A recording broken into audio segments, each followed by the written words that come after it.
Gloria a Dios, toda la gloria sea para el Señor. Mis amados en Cristo, qué bendición compartir con ustedes la palabra nuevamente. Hoy continuando con una serie que he denominado La Iglesia Responde y que a lo largo de diferentes oportunidades hemos estado compartiendo bajo esa premisa principal, ¿verdad? La Iglesia Responde, sobre algunos temas, ¿verdad?, importantes, algunos incluso cuestionamientos que a veces hay, y el abordaje que como iglesia nosotros podemos dar a esas temáticas tan importantes, con el anhelo de hacerlo siempre, con el compromiso de abordar estas cosas de una manera cristocéntrica, de una manera bíblica, ¿verdad?, y teológicamente correcta. Entonces, hoy vamos a estar refiriéndonos a un tema bastante discutido, cuestionado, como es el tema de los diezmos. Entonces, es importante que la iglesia responda sobre los diezmos, que cada uno de nosotros tenga una noción clara de cómo nos presenta la Biblia esta temática, y sobre todo porque es parte de nuestra práctica, ¿verdad?, congregacional y en nuestra fe cristiana. Gracias, hermano. Es común que así como se entregan, se ofrecen ofrendas a Dios, también se ofrece los diezmos para Él en la mayoría de las congregaciones. Algo que hay que reconocer con honestidad es que es una práctica que ha ido en desuso, y esto hay que reconocerlo. Cada vez son menos los cristianos diezmantes, cada vez es menos el porcentaje de personas comprometidas con el diezmo. Esta iglesia incluso no es lejana a esa realidad. En las congregaciones, en la mayoría de las iglesias, de la totalidad de los congregantes, apenas un porcentaje pequeño son los que disfrutan de esta práctica y la reconocen como algo especial y necesario en su vida. Pero hay otros que dicen, no, eso ha quedado atrás, eso no tiene que ver con la iglesia de hoy, eso fue del pasado y fue sobre todo algo para Israel y no conecta con nosotros. ¿Qué podemos decir respecto a estos temas? Bueno, hay una serie de preguntas que podríamos nosotros mencionar, pero quizás para mencionar un par de las más comunes, la primera de ellas es: ¿debe la iglesia de nuestro tiempo diezmar, o es una práctica de la iglesia que ha quedado atrás? Esa es una pregunta que circula mucho en el corazón, en la mente de las personas, no solo de la iglesia, incluso hasta la gente que ve fuera de la iglesia. Y la otra pregunta también que es muy común ¿es una obligación para los cristianos diezmar en la actualidad, o fue únicamente para aquellos que vivían bajo la ley? Procuraremos entonces responder a este tipo de preguntas brindando un panorama de los diezmos y cómo se presentan estos en la Escritura, tanto en el Antiguo Testamento como en el Nuevo Testamento, para reafirmar algunas conclusiones importantes. Entonces, hermanos, y para empezar, quiero hacer esta primera mención. La primera vez en que aparece el diezmo en la Biblia es en relación al sacerdocio de Melquisedec. La primera vez en que nosotros encontramos la palabra diezmo en la Biblia, en que se nos presenta esta práctica, es en Génesis capítulo 14, en el versículo 20, y es en relación a un encuentro que tiene Abraham con Melquisedec. Génesis 14, 20 dice puntualmente: y bendito sea el Dios Altísimo que entregó tus enemigos en tu mano, y le dio a Abraham los diezmos de todo. Y le dio a Abraham los diezmos de todo. Es la primera vez que aparece el diezmo, entra en escena en la historia de la humanidad desde esta perspectiva bíblica. La primera mención. donde vemos a Abraham entregando los diezmos a Melquisedec, tipo de Cristo, ¿verdad? En el Antiguo Testamento. Pero ¿cuál fue el contexto de este pasaje? Porque también es importante mencionarlo. Resulta, mis hermanos, que se levantó una guerra entre las 5 ciudades que existían alrededor de Sodoma, y en medio de ese conflicto se llevan cautivos, secuestran a Lot, sobrino de Abraham. Y entonces Abraham se organiza con sus criados, con sus siervos, y reúne un ejército para ir en rescate de su sobrino que fue secuestrado. Para ser exacto, 318 personas, dice la Escritura, se reúnen como ejército improvisadamente allí y van en rescate de Lot. Entonces, cuando Abraham obtiene la victoria y rescata a su sobrino, cuando viene de regreso victorioso, tiene un encuentro con este personaje que aparece, Melquisedec, que la mayoría de los eruditos lo definen como un tipo de Cristo. ¿Por qué? Por las características que menciona, porque tiene un sacerdocio eterno y porque además su nombre en sí, Melquisedec, significa rey de justicia y paz. Y aparte de esta teofanía, como se diría en teología, esta manifestación de Dios allí, no vuelve a aparecer hasta que lo retoma el libro de Hebreos en el Nuevo Testamento. Entonces, Abraham viene de regreso, se encuentra con Melquisedec.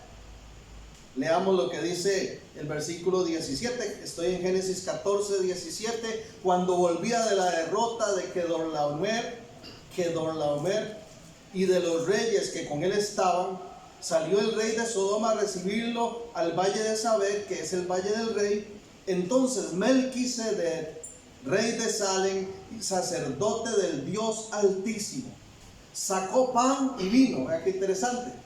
¿A qué les recuerda esto? Estos elementos. Pan y vino. ¿Okay?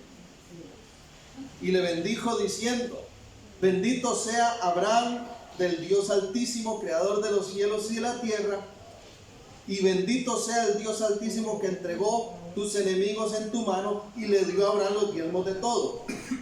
Perdón. Entonces el rey de Sodoma dijo a Abraham: dame las personas y toma para ti los bienes.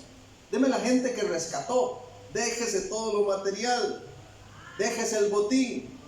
Y respondió Abraham al rey de Sodoma: he alzado mi mano a Jehová Dios Altísimo, creador de los cielos y de la tierra, que desde un hilo hasta una correa de calzado nada tomaré de lo que es tuyo, para que no digas: yo enriquecí a Abraham. Abraham tiene algo muy claro: la bendición, la prosperidad y la riqueza para Abraham está claro que proviene de Dios. Y Abraham dice: no necesito quedarme con nada de esto, para que no digan que tú me has enriquecido, porque mi bendición está en Dios. Entonces tenemos un panorama. Bajo el sacerdocio de Melquisedec, el diezmo fue entregado voluntariamente y no como obligación, sino que voluntariamente de Abraham nace el entregar ese diezmo. Y en todo sentido ese diezmo conlleva bendición de parte de Dios. Se proclama una bendición sobre Abraham. Bendito sea Abraham del Dios Altísimo, creador de los cielos y de la tierra. Hay una bendición a través de esto. Bajo el sacerdocio de Melquisedec no vemos una obligación de dar el diezmo, pero sí una gran bendición al ofrecerlo ante Dios. Entonces la primera vez que aparece el diezmo es en relación al sacerdocio de Melquisedec, y no aparece como una demanda, una obligación, sino como un acto voluntario que produce, que manifiesta bendición delante de Dios. Entonces, desde ese enfoque nosotros ya podemos ir dando forma a la práctica del diezmar y poder verlo como un principio de bendición. ¿Cuántos creen que diezmar es un principio de bendición? Cuando uno diezma, realmente hay bendición. Y los que somos diezmantes y los que practicamos, ¿verdad? Constantemente del ofrecer a Dios nuestros diezmos y ofrendas, podemos decir con libertad, esto es un principio de bendición.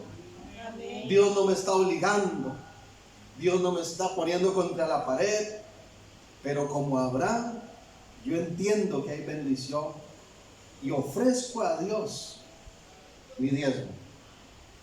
Entonces, un poco más adelante, en Génesis 28:20, vamos a ver a Jacob, nieto de Abraham, que también ofrece diezmos delante de Dios, ¿verdad? Esos son el primer panorama que nos da la escritura de los diezmos. Abraham y Jacob, y ambos ofrecen voluntariamente, ¿verdad? Sin que tan siquiera existiera la ley de Israel. Todavía no había ley, todavía Dios no lo había demandado como obligatorio, y ya Abraham y también Jacob están ofreciendo a Dios diezmos. ¿Ok? Avancemos a la segunda vez que va a aparecer el diezmo en la Biblia. Es en relación ya no con el sacerdocio de Melquisedec, sino con el sacerdocio levítico. ¿Ok?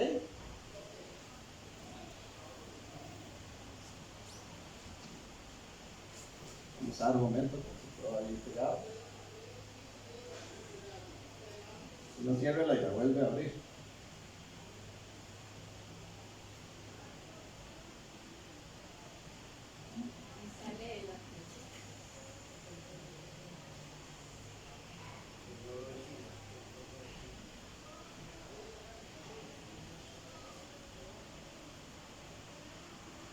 A ver.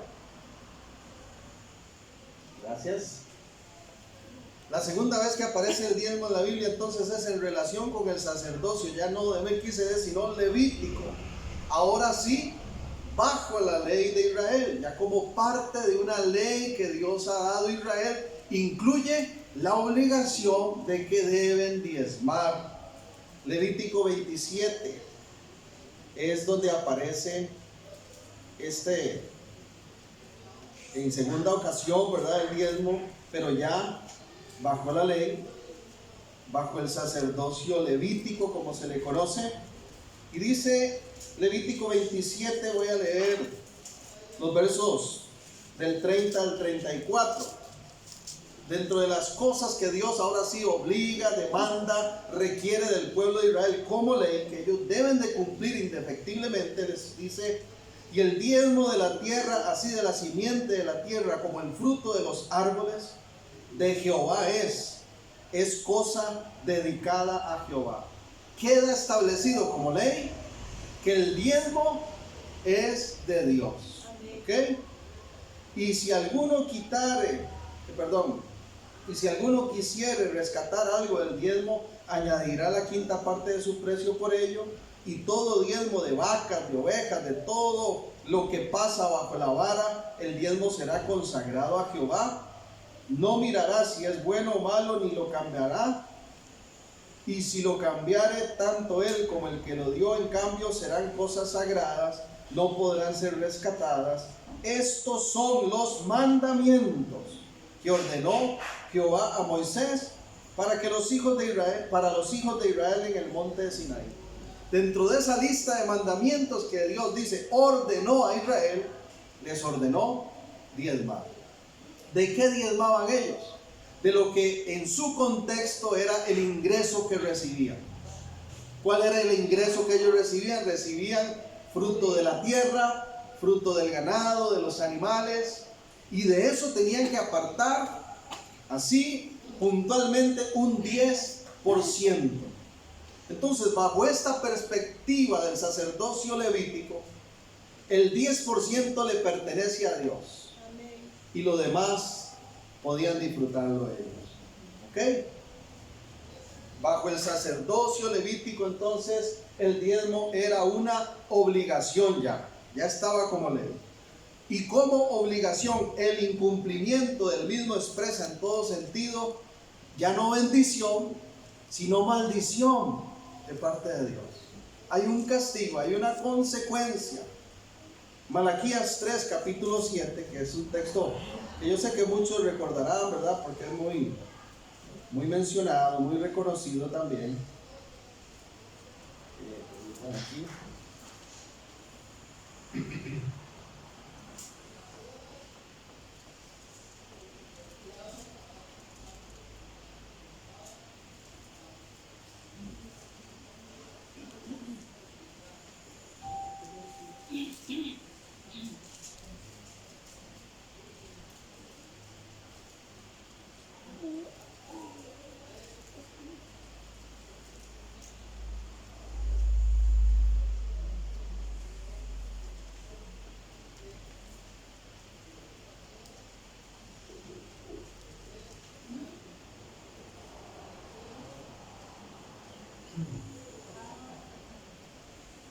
¿De qué pasó? Se lo escondieron Malaquías. Se lo escondieron.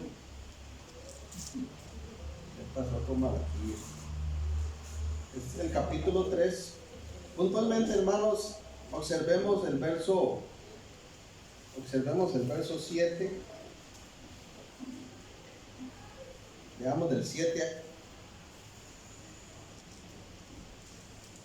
Desde los días de vuestros padres os habéis apartado de mis leyes y no las guardasteis. Volveos a mí y yo me volveré a vosotros, ha dicho Jehová de los ejércitos. Mas dijisteis, ¿en qué hemos de volvernos? Viene la pregunta. Y dice el 8, ¿robará el hombre a Dios? Pues vosotros me habéis robado. Y dijisteis, ¿en qué te hemos robado? Y la respuesta es, en vuestros diezmos y ofrendas. Malditos sois con maldición, porque vosotros, la nación toda, me habéis robado. Traed todos los diezmos al alfolí, y haya alimento en mi casa, y probadme ahora en esto, dice Jehová de los ejércitos, si os abriré las ventanas de los cielos y derramaré sobre vosotros bendición hasta que sobreabunde. Dice el Señor a su pueblo de Israel aquí en Malaquías, hace rato ustedes que se están apartando de mi ley, que me están dando la espalda, que están dejando atrás, desobedeciendo mis mandamientos. Y los acusa directamente, les dice, ustedes me han robado. ¿Pero qué tipo de robo? Bueno, que se les olvidó que yo declaré que el 10% era ¿de quién?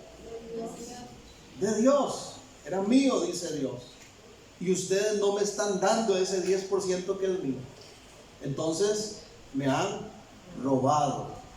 Y usa una palabra muy fuerte que es, por esa falta, ese incumplimiento a la ley, ustedes están saliéndose de la bendición y están entrando en maldición. ¿Bajo qué contexto ha sido dado este pasaje, esta palabra tan fuerte? ¿Bajo cuál contexto estamos? ¿Bajo el de Melquisedec o el sacerdocio levítico? Bajo el sacerdocio levítico. ¿A quién le dijo Dios?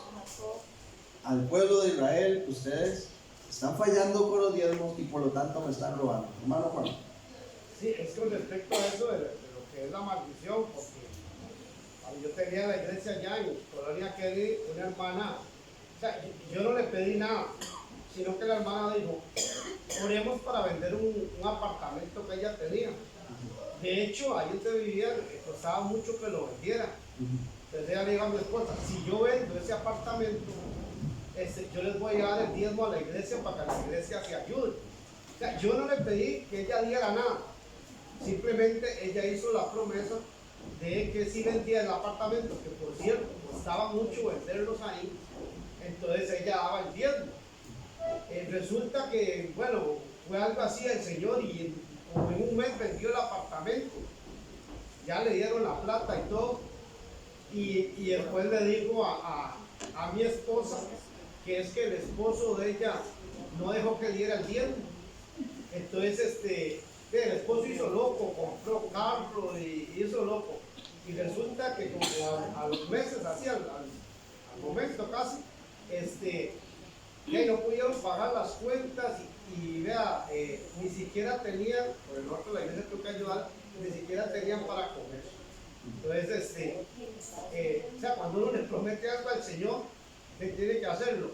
Y además de eso, que ellos fueron los que dijeron, vamos a dar el diezmo. Porque yo, digamos, aquí lo digo así como testimonio, que nosotros hemos estado diezmando aquí todo, y yo he visto la bendición del Señor. La hemos visto realmente, bueno, creo que como nunca la hemos visto aquí. Pero a lo que voy con esto es que a veces esas bendiciones que nos da el Señor y por no cumplirle al Señor se convierten en maldiciones. Porque llegó a un punto que no tenía ni qué comer, ¿va? Y al Señor el trabajo, lo que ganaba ni siquiera para pagar la cuenta del carro. Y al final tuvo que vender el carro y se quedó peor, ¿va? Pero sin apartamento y sin carro y sin plata. Entonces, de cuando uno le promete al Señor que le cumpla, y hay que es no una ley, sino algo como dice usted, como decimos aquí, es algo voluntario, pero que es de mucho beneficio para nosotros. Gracias, hermano Pablo. Tercero, en la ley, ¿verdad? Bajo ese sacerdocio levítico, el diezmo estaba expresado en 3 categorías, es decir, existían 3 tipos de diezmos, no era un único diezmo, habían 3 tipos de diezmos. Primero, 3 tipos de diezmos, sí, la que sí. Un diezmo que se entregaba durante todo el año y era para el sostenimiento de los levitas y del templo como tal, que en el principio estaba representado en el tabernáculo. Recuerdan que antes de que existiera templo, ¿verdad?, como estructura ya construido, había un tabernáculo que ese era la representación del templo delante de Dios. Ahí ellos desarrollaban su liturgia, toda su dinámica de culto, porque la presencia de Dios estaba allí representada en el arca. Ok, entonces, si nos enfocamos en el sacerdocio levítico, habían 3 tipos de diezmos, y el primero de ellos entonces se entregaba el 10% para el sostenimiento de los levitas y para también el sostenimiento del templo como tal. En Números capítulo 18, 20 y 21 encontramos esta confirmación. Dice: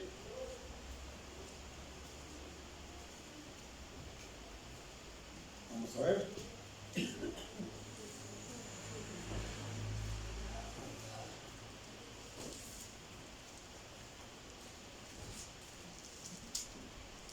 Y Jehová dijo a Aarón: de la tierra de ellos no tendrás heredad, ni entre ellos tendrás parte. Yo soy tu parte y tu heredad en medio de los hijos de Israel. Y he aquí, yo he dado a los hijos de Leví todos los diezmos en Israel por heredad, por su ministerio, por cuanto ellos sirven en el ministerio del tabernáculo de reunión. Ok, en este diezmo el pueblo entonces, recordemos que Israel estaba dividido en 12 tribus. 12 tribus. Una de las tribus, que era la tribu de Leví, fue la única que quedó por fuera de la heredad. ¿Qué significa eso? Que cuando Israel toma posesión de la tierra prometida, Dios distribuye toda esa tierra y les dice a las tribus: cojan ustedes una porción, ¿verdad? Entonces cada una de las tribus, Dan y todas las tribus, tenían una porción de tierra para que ahí vivieran, ahí sembraran, ahí tuvieran su ganado, para que ahí subsistieran en esa porción de tierra. Era su herencia. Pero a la tribu de Leví, de las 12, solo a Leví Dios dice: ustedes no van a tener tierra, no les voy a dar esa herencia, yo voy a ser su herencia, porque ustedes han sido llamados al ministerio, ustedes van a vivir para ejercer el sacerdocio en el tabernáculo, posteriormente en el templo. Como sacerdotes ustedes no tienen tierra, pero como sacerdotes yo autorizo que el 10% que dije que era mío pasa a ustedes. Y ustedes van a poder utilizar ese diezmo del pueblo para sostenerse ustedes, levitas, y para sostener el mantenimiento del templo, que no falte también en ese contexto. ¿Ok? Viene un segundo diezmo que se entregaba para ofrecerlo a Dios, pero se permitía disfrutarlo durante las fiestas judías celebradas en el templo. Entonces había un segundo diezmo. El primero, ¿para quién era? Para los sacerdotes, para los levitas. El segundo, ¿para quién era? Para que lo disfrutaran en las fiestas de celebración judía. En Deuteronomio capítulo 14 dice la escritura, Deuteronomio 14, 22, indefectiblemente diezmarás todo el producto del grano que rindiere tu campo, cada año. Y dice, y comerás delante de Jehová tu Dios en el lugar que Él escogiere, ¿verdad? En el lugar de adoración que Dios determinara. Primero fue el tabernáculo, después fue el templo como tal. Y en el lugar que Dios escogiere para poner allí su nombre, el diezmo de tu grano, de tu vino, de tu aceite, de las primicias de las manadas, de tus ganados. Vean qué interesante. Para que aprendas a temer a Jehová tu Dios todos los días. Y si el camino fuere tan largo que no puedes llevarlo por estar lejos de ti, el lugar que Jehová tu Dios hubiese escogido para poner en él su nombre, cuando Jehová tu Dios te bendijere, entonces lo venderás y guardarás el dinero en tu mano y vendrás al lugar que Jehová tu Dios escogiere y darás el dinero por todo lo que deseas, vacas, ovejas, vino, sidra, cualquier cosa que tú deseares, y comerás allí delante de Jehová tu Dios y te alegrarás tú y tu familia. Entonces el segundo diezmo era para que ellos lo llevaran hasta el templo, ¿verdad? Y lo ofrecieran a Dios, y tenían derecho a disfrutar de ese diezmo, ellos también, de comer de estas cosas en la celebración judía, en los tabernáculos, en la Pascua, ¿verdad? En esas fiestas religiosas judías, ellos podían, utilizar ese diezmo. Pero vea qué interesante, dice la escritura. Si resulta ser que ustedes viven lejos del lugar de reunión, del punto de adoración, y tienen que llevar el diezmo para la fiesta, y van a llevar el diezmo de su ingreso, que tal vez era, granos, o era vino, o era ganado, lo que fuera, y fuera mucho para llevarlo, y queda muy lejos, dice, entonces les doy permiso a que lo vendan, y se vayan con el dinero, y lleguen hasta el lugar de reunión, ¿verdad? Por ejemplo, Jerusalén, y ahí vuelvan a comprar el equivalente al dinero que recibieron, para que entonces tengan para disfrutar de la fiesta. Por eso, hermanos, es que Jesús se molestó tanto cuando llegó al templo y dijo: ustedes han hecho esto una cueva de ladrones. ¿Por qué resulta ser que esos vivazos, ¿verdad?, los sacerdotes, aprovechándose de eso, de que la gente venía de lejos para la fiesta y vendían sus cosas porque eran muchas y no podían jalar todo, ¿verdad? No era tan fácil como ahora. Cuando llegaban a buscar de nuevo, a comprar las cosas, estos bandidos, dice la historia, que ellos decían, confirma la historia los historiadores, le decían a la gente: nuestros alimentos, el ganado, las palomas, lo que nosotros tenemos es consagrado, es santo. A nosotros es que tiene que comprarlo de nuevo. Y se lo vendían más caro. Y hicieron todo un negocio, y por eso Jesús dijo: cueva de ladrones. Pero bueno, eso nada más lo digo como observación. Pero entonces, hermano, un primer diezmo para los levitas, un segundo diezmo para esas celebraciones en las fiestas, y viene un tercer diezmo que se entregaba, pero este era cada 3 años para ayudar a los pobres. Aquí mismo en Deuteronomio 14, pero el verso 27 dice: y no desampararás al levita que habitare en tus poblaciones, porque no tiene parte ni heredad contigo, a fin de que cada 3 años sacarás todo el diezmo de tus productos de aquel año, y lo guardarás en tus ciudades, y vendrá el levita que no tiene parte ni heredad contigo, y el extranjero, el huérfano y la viuda que hubieren en tus poblaciones, y comerán y serán saciados, para que Jehová tu Dios te bendiga en toda obra que tus manos hicieren. Entonces hay un tercer diezmo. Este diezmo no se ofrecía en el templo, este diezmo no se entregaba en las celebraciones de las fiestas, sino que era guardado para cada 3 años dárselo a los necesitados, a los extranjeros, a las viudas, a los pobres, a los levitas que también estaban tal vez de paso en ese lugar, no tenían ellos tampoco sustento o que estaban en necesidad también. En fin, era para un tercer diezmo para los necesitados, para los pobres. ¿Okay? De todo esto, sí. Bueno, me imagino que esto era porque tal vez los levitas de ese lugar tenían ya demasiado, entonces para que gastaran lo que tenían en ese año, me imagino. Por eso No. el tercer año no se le entregaba a ellos. No, era parte de lo que ya entregaban cada año. Los anteriores eran anuales, este era solo cada 3 años, pero era pensado más bien en esas necesidades, ¿verdad? En que en el corazón de Dios siempre ha estado en pensar en los pobres, en los necesitados, en apoyar a los que están en condiciones de necesidad, ¿verdad? Pero eso no significaba que como dieron, cayó el año 3, lo di a los pobres, no doy los otros días, no. Era aparte de los otros 2. Tenían ellos la práctica de los 3 diezmos de manera simultánea, no solo uno. En realidad, hermanos, lo que evidencia todo esto y que es importante recalcar es que Dios no necesitaba, ¿ok?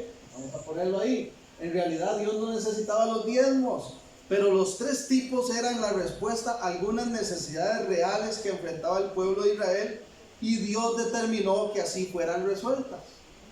Dios no ocupa los diezmos, Dios no ocupaba dinero, Dios no ocupaba productos de la tierra, Dios no ocupaba ganado, Dios no ocupa ingresos, pero Dios vio que a través de esto se resolvieran necesidades inmediatas del pueblo de Israel.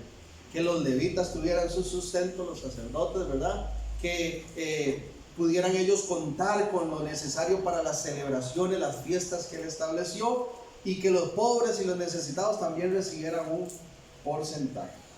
Ahora, es muy importante que observemos en este panorama que estamos brindando cómo ahora el Nuevo Testamento nos presenta un cambio en torno a la ley anterior y evidencia la incorporación de un nuevo y mejor pacto a partir de la gracia de Dios. ¿Okay? El Nuevo Testamento ya nos pone bajo un cambio. ¿Cuál es el cambio?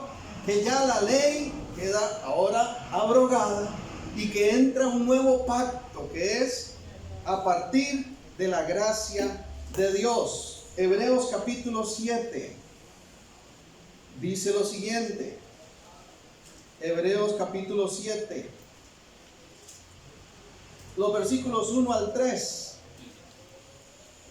Vea qué interesante, vuelve a retomar, vuelve a entrar en escena Melquisedec. Observemos esto porque es importante. ¿Ok? Dijimos que la primera ocasión que aparece el diezmo es en relación al sacerdocio de Melquisedec. La segunda vez en que entra en escena hay un cambio, ahora es el sacerdocio levítico, es bajo la ley. Y el Nuevo Testamento ahora nos pone un cambio, donde otra vez vuelve a poner en escena ya no a los levitas, ya no a la ley, sino a Melquisedec. Porque este Melquisedec, rey de Salem, sacerdote del Dios Altísimo, que salió a recibir a Abraham, que volvía de la derrota de los reyes, y le bendijo. Estoy leyendo Hebreos 7:1, voy ahora al 2. A quien asimismo dio Abraham los diezmos de todo, cuyo nombre significa primeramente Rey de Justicia, y también Rey de Salem, esto es, Rey de Paz, sin padre, sin madre, sin genealogía, que ni tiene principio de días ni fin de vida, sino hecho semejante al Hijo de Dios, permanece sacerdote para siempre. ¿A quién se le parecen esas características? A Jesucristo. Por eso Melquisedec es tipo de Cristo. Ahora, observemos el versículo 12, ahí mismo en Hebreos 7. Porque cambiando el sacerdocio, necesario es que haya también cambio de ley. Aquí ya hay un cambio de sacerdocio. ¿Cuál era el sacerdocio que cambió? ¿Cuál era el que estaba hasta ese momento que estamos viendo? El levítico, el que estaba bajo la ley. Y dice, ahora hay un cambio de sacerdocio. ¿Por qué? Porque hay un nuevo pacto. Ya no es el pacto de ley, ahora es el pacto de gracia. En el nuevo pacto, ¿cuál sacerdocio se retoma? El de Melquisedec. ¿Ok?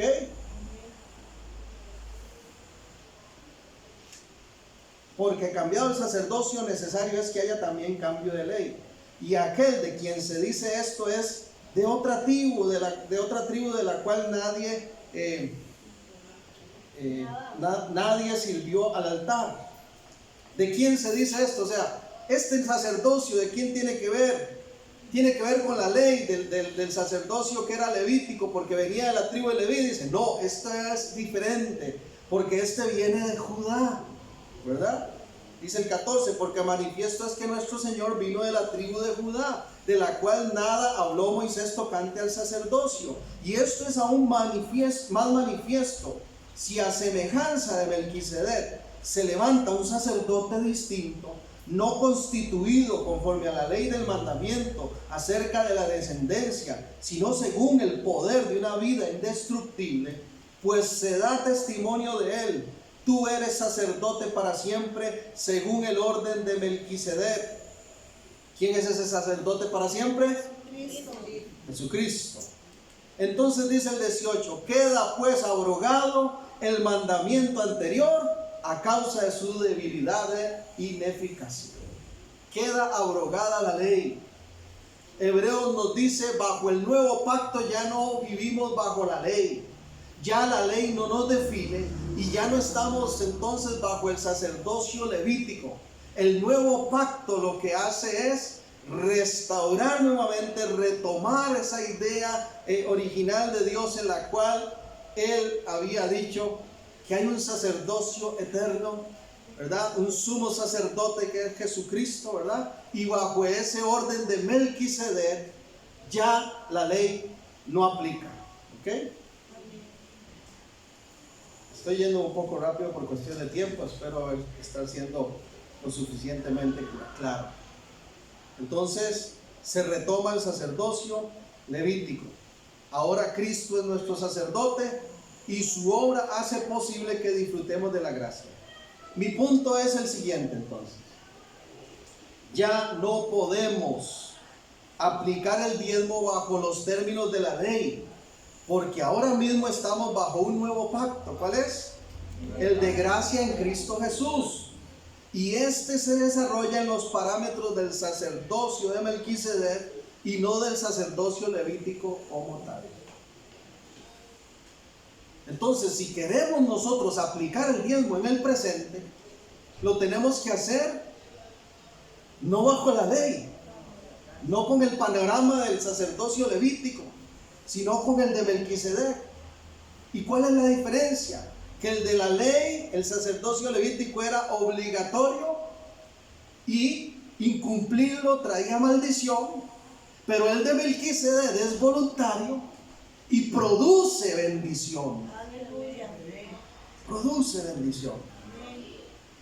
Entonces, si queremos diezmar hoy en día, debemos hacerlo según Melquisedec, es decir, aplicando no como una carga o una obligación, una imposición de ley para el creyente, sino como un principio de adoración y gratitud delante de Dios, un principio de bendición, como dijimos al inicio. ¿Cuánto lo creen? Por eso, hermanos, es que entonces ustedes no ven que yo comúnmente utilice textos de la ley para el momento de los diezmos y las ofrendas. Por ejemplo, yo no tomaría Malaquías 3 y en el momento de recibir las ofrendas yo no le diría a la gente, malditos sois con maldición porque le estás robando a Dios. Porque eso era bajo el sacerdocio levítico y bajo la ley. Pero sí tengo muy claro, como hijo de Dios, diezmante que soy, que es permitido delante de Dios que yo siga practicando el diezmo con ese panorama de la gracia, donde yo digo, nadie me lo tiene que imponer, me nace a mí voluntariamente darle a Dios de lo que Él me ha dado. Y entiendo además que eso es un principio de bendición para mi vida. Porque cuando estoy dando a Dios, hay promesas de retribución. Pero no lo hago pensando en la retribución. Lo hago pensando en el privilegio de adorar a Dios con mis bienes y demostrar mi gratitud para con Él. ¿Eh?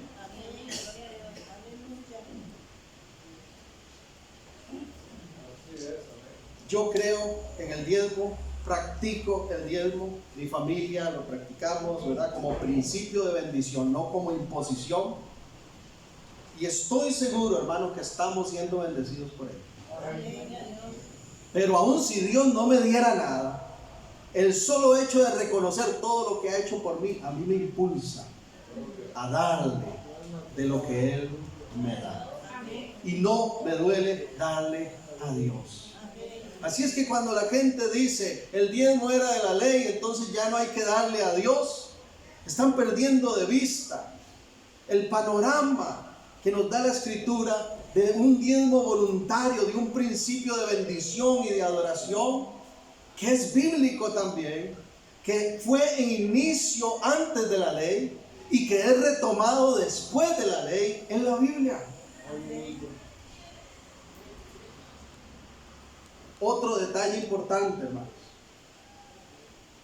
Bajo el panorama del nuevo pacto se rompe con la limitación del 10%. Aquí interesante. Porque cuando el Señor dice que a los levitas, que al sacerdocio se le debía dar, pone un límite y un monto exacto y dice, el 10% le pertenece a Dios. Pero bajo el panorama del nuevo pacto, se rompe con la limitación del 10% establecida en la ley. Ahora no tenemos límite, sino que más bien nos invita a dar según prosperamos. Porque hay gente también que dice, ya di el 10%, ya di mi 10% y estoy satisfecho. Pero no se trata de limitarnos a un porcentaje ahora. Más bien la Escritura nos abre la puerta para que demos con liberalidad. Ese es el término que utiliza, con liberalidad. ¿Ok?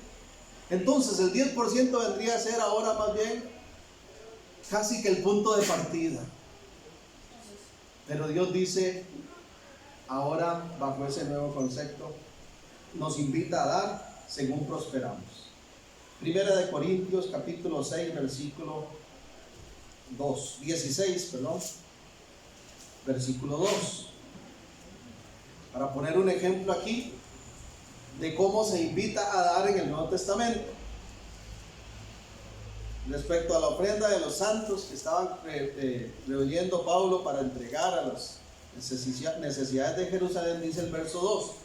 Cada primer día de la semana, cada uno de vosotros ponga aparte algo, según haya prosperado, guardándolo, para que cuando yo llegue no se recojan entonces ofrendas, según haya prosperado. Entonces yo no tengo ahora esa limitación de decir, ya di mi diezmo y me están dando ganas de dar un poquito más porque Dios me bendijo con algo más, me prosperó más. Entonces voy a decir, no lo doy porque ya di el 10, no. Conforme Dios me prospera, ¿verdad? Porque nos hablaba la otra vez, la hermana decía, hay como una rueda del dar, ¿verdad? Yo le doy a Dios, Él me da más, entonces doy más. Él me da más, doy más. Conforme vamos prosperando, así aplicamos nosotros nuestras ofrendas, nuestra entrega al Señor. Pero también en el diezmo deberíamos de pensar igual. Que el panorama que nos abre el Nuevo Testamento ahora, ya no es que me imponen a mí y que me sea una carga y un peso, decir, es que el 10% es de Dios.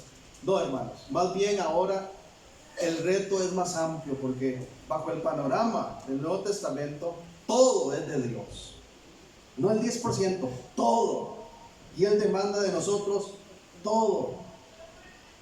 No podemos entonces caer en la codicia. ¿Ok? Entonces, En el panorama del Nuevo Testamento se nos invita a dar ya no solo un 10% solamente, sino que somos llamados a entregar, y esto es muy importante, ya no como una imposición, no, de manera abundante, voluntaria y con alegría, según propone nuestro corazón. Así es como se da, bajo esa perspectiva de la gracia, bajo el panorama del Nuevo Testamento, bajo ese sacerdocio de Melquisedec. No nos debe doler dar a Dios ni nuestros diezmos ni nuestras ofrendas, sino que lo debemos dar de manera abundante, de manera voluntaria, con alegría. Eso es lo que dice 2 Corintios 9, 6 y 7, ¿verdad? Cada uno dé como propuso en su corazón, no por tristeza, no por necesidad, porque Dios ama al dador alegre. Según la ley, el 10% le pertenecía a Dios. Según la gracia, todo le pertenece a Dios. Yo entiendo que todo lo que tengo, todo lo que soy, es de mi Señor. ¿Cómo me va a doler darle a Él? Al contrario, lo aplico como un principio de adoración, como un principio de bendición también.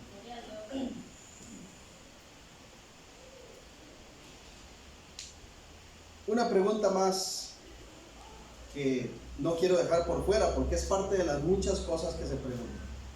Entonces, hermanos, hasta aquí lo que hemos dicho es que el diezmo aparece en la Biblia en relación al sacerdocio levítico, ¿ok? Bajo la ley, ¿verdad?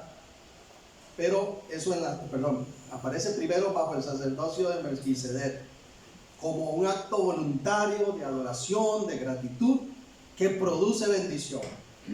Vuelve a aparecer ahora ya como una ley definida de parte de Dios, una exigencia. Deben de darme el 10% porque el 10% es mío, le dice Dios a Israel. Y si no lo dan, en vez de bendición, acarrean maldición. ¿Ok? Pero vuelve a retomar la escritura en el Nuevo Testamento, el sacerdocio de Melquisedec, porque nos pone en claro que a partir de la obra de Cristo ya no estamos en la ley.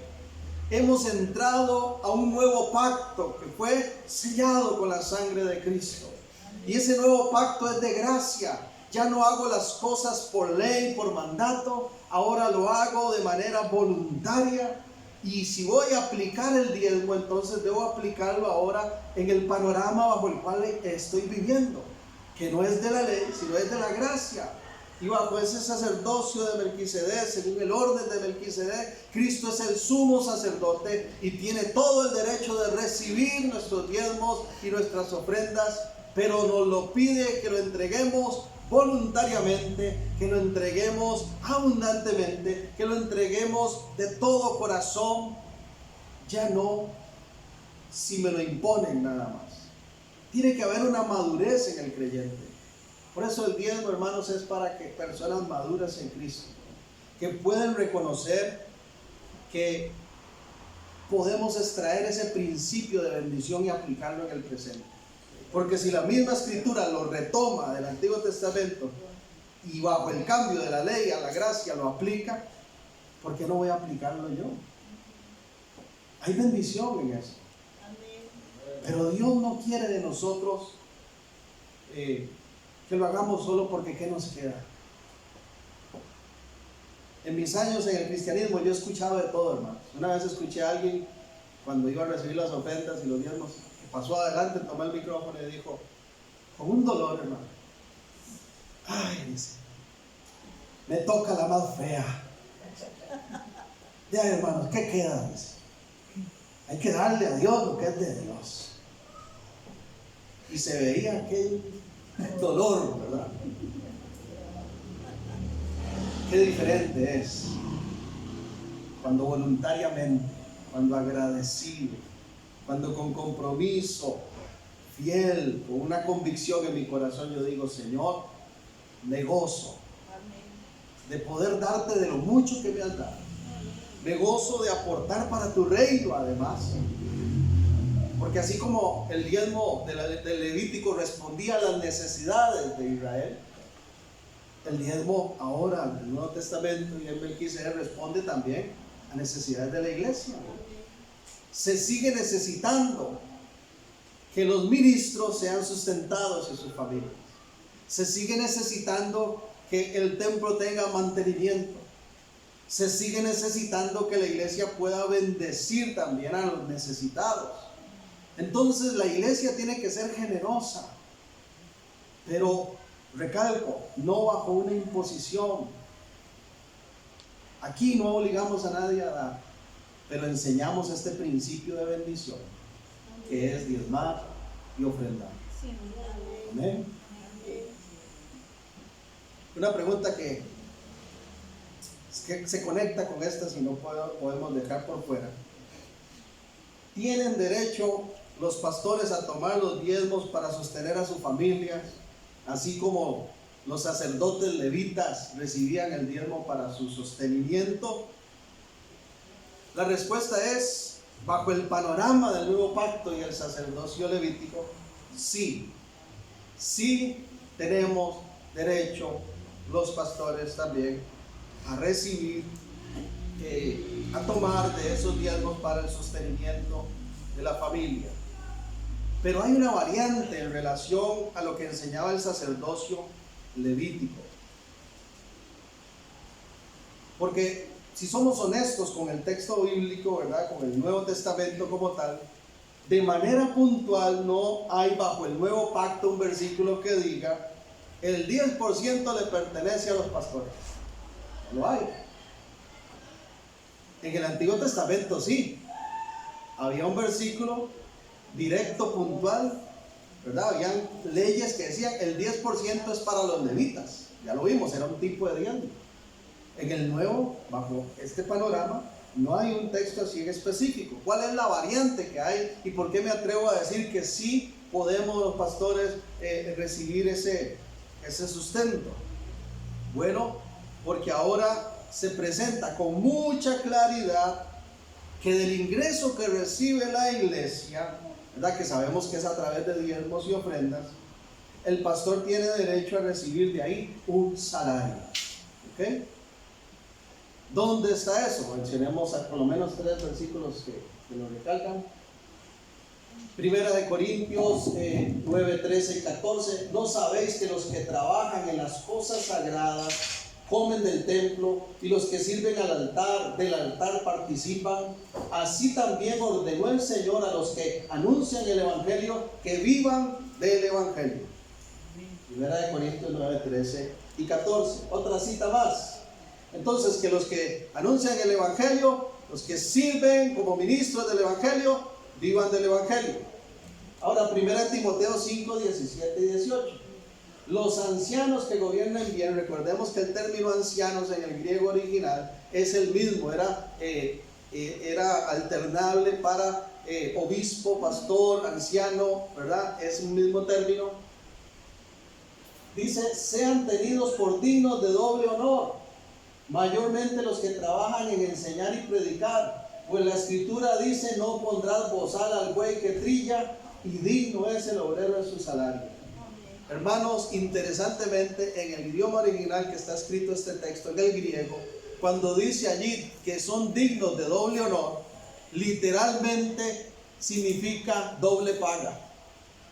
Eso significa doble honor, significa doble paga. Está hablando en el ámbito de salario. Uno más. No os proveáis de oro, le dijo Jesús cuando envió a los discípulos, cuando les envió en misión, los llamó para que hicieran esa tarea que les dijo.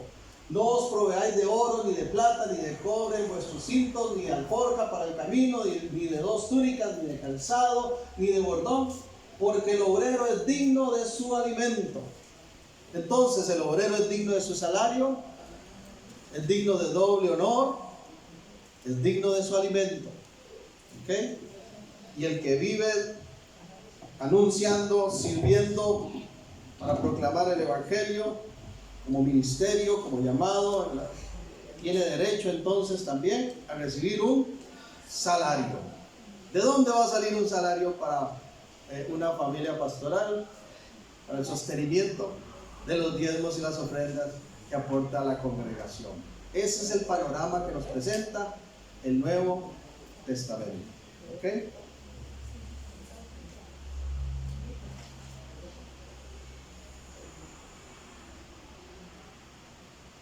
este mismo versículo donde Jesús dice, el obrero es digno de su alimento, la Nueva Versión Internacional lo traduce, el trabajador merece que se le dé sustento.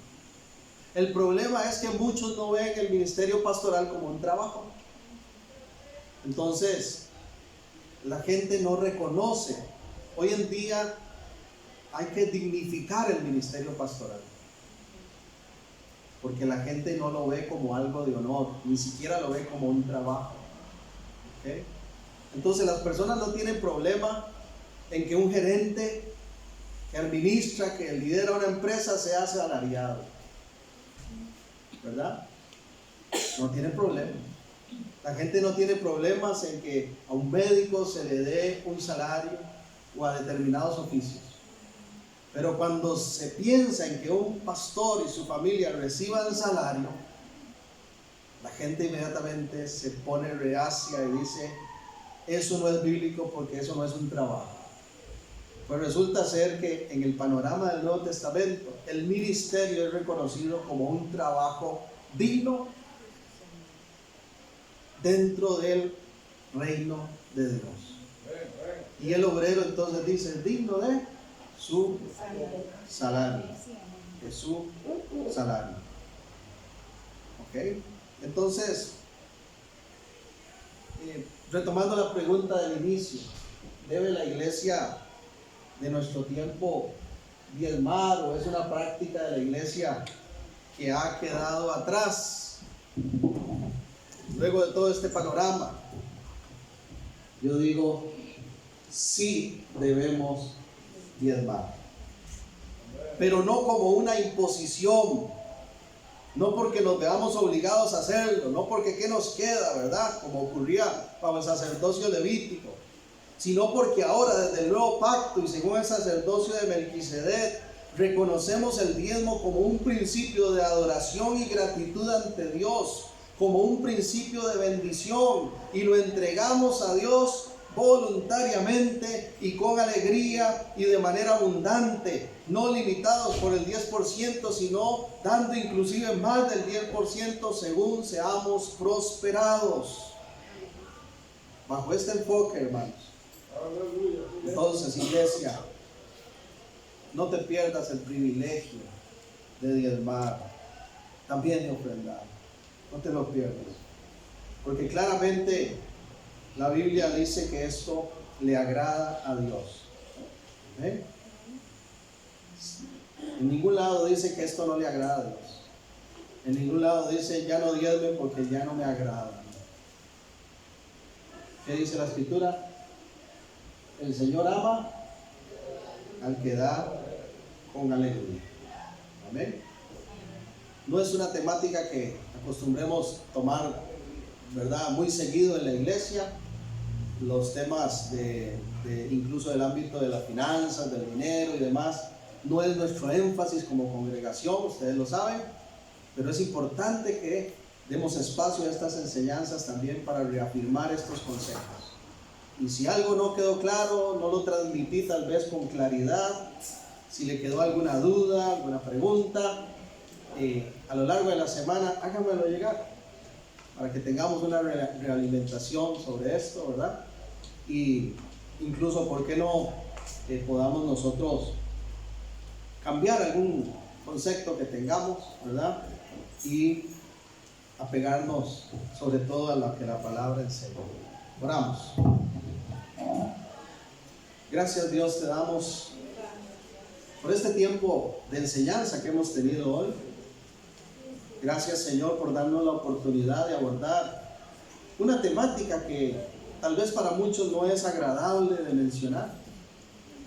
Pero gracias, Señor, porque podemos recibir confirmación de tu palabra, de que no hay nada que nos impida practicar, Señor, de esta dinámica de diezmar, ofrendar también. Y que ahora más bien tenemos un nuevo panorama en el cual es tan maravillosa tu gracia y tu favor sobre nuestra vida, que no nos duele dar de lo que tenemos para ti, para tu reino, para tu obra en este lugar. entendiendo, Señor, que no necesitamos que nos obliguen, sino que es un principio que podemos aplicar con libertad hoy y en el cual nos gozamos. Ayúdanos a seguir siendo parte de esos dadores alegres, Señor, y que nunca perdamos de vista, Señor, que esto te agrada y que también en esto hay bendición.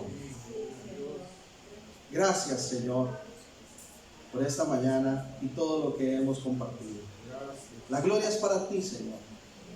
Y por favor, Señor, que tu sublime amor, que tu maravillosa gracia y que esa poderosa comunión en el Espíritu Santo sea con toda tu iglesia, Dios. Y que esta sea una semana feliz, gloriosa para todos. En Cristo Jesús. Amén. Gracias por su atención, hermanos. Que Dios continúe bendiciendo sus vidas.